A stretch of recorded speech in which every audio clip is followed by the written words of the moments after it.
Well, since I'm here, oh yeah, that was loose. After you put these bikes together and run a tank full of gas through it, you need to go back and check everything.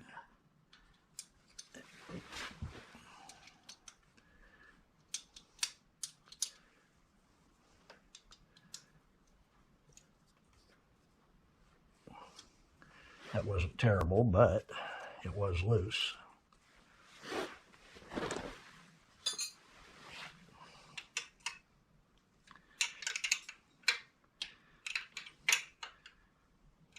These are still tight.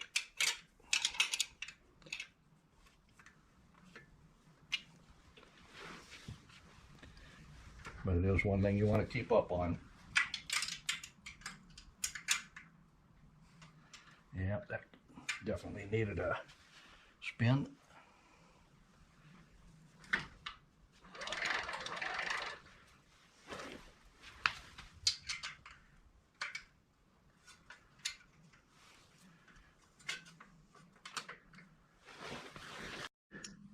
Yeah, I know. Just giving everything a snug once again. Making sure we're tight.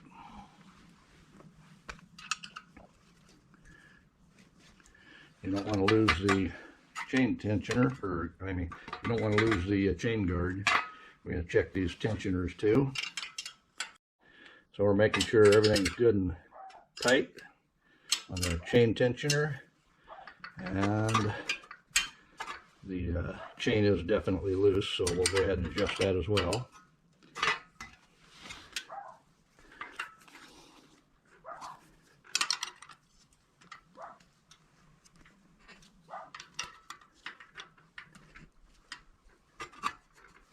And that doesn't take much at all.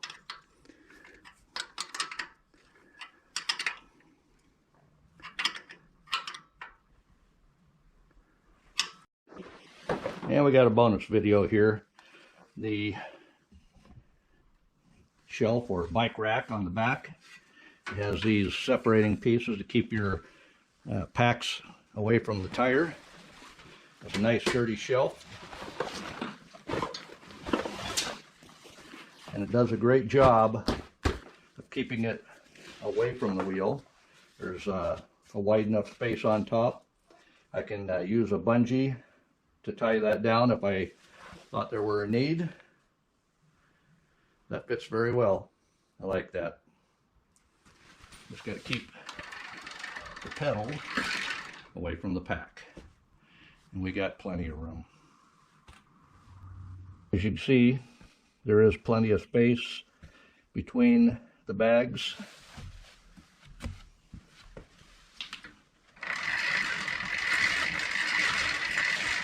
We're not catching on either of the chains, not catching on the spokes or the tire.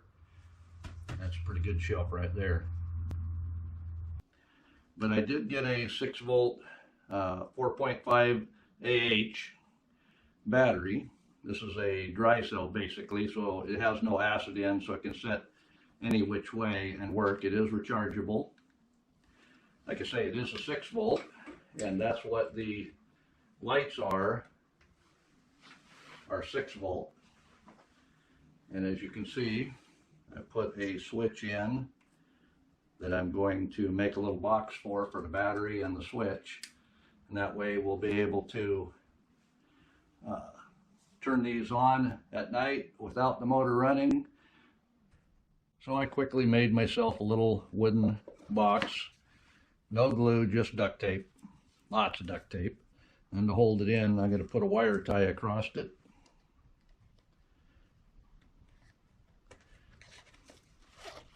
That's going to be most beautiful. Well, I've got a wire tied in place here.